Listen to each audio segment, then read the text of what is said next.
Pasal-pasal dalam KUHP Nasional. Undang-Undang Republik Indonesia Nomor 1 Tahun 2023.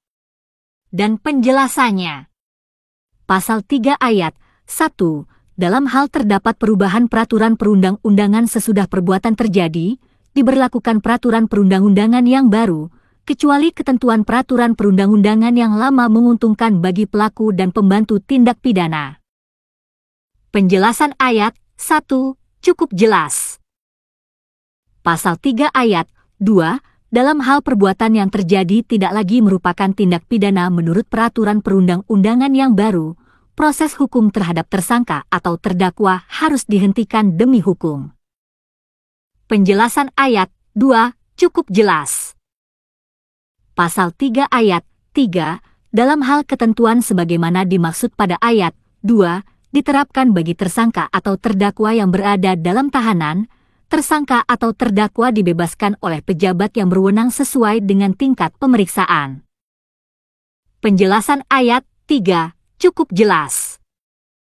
Pasal 3 ayat 4, dalam hal setelah putusan pemidanaan berkekuatan hukum tetap dan perbuatan yang terjadi tidak lagi merupakan tindak pidana menurut peraturan perundang-undangan yang baru, pelaksanaan putusan pemidanaan dihapuskan. Penjelasan ayat 4 cukup jelas. Pasal 3 ayat 5, dalam hal putusan pemidanaan telah berkekuatan hukum tetap sebagaimana dimaksud pada ayat 4, instansi atau pejabat yang melaksanakan pembebasan merupakan instansi atau pejabat yang berwenang. Penjelasan ayat 5 cukup jelas. Pasal 3 ayat 6, pembebasan sebagaimana dimaksud pada ayat 3 dan ayat 5 tidak menimbulkan hak bagi tersangka, terdakwa, atau terpidana menuntut ganti rugi. Penjelasan ayat 6 cukup jelas.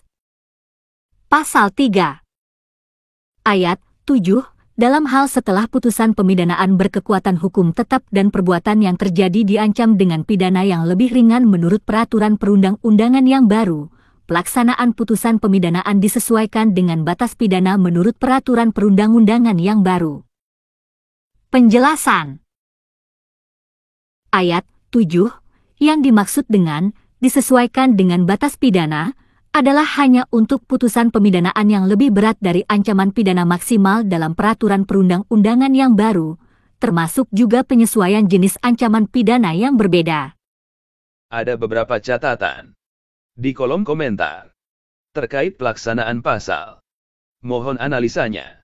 Bersambung dengan pasal-pasal selanjutnya.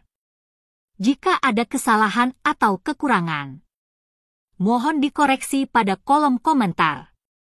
Terima kasih.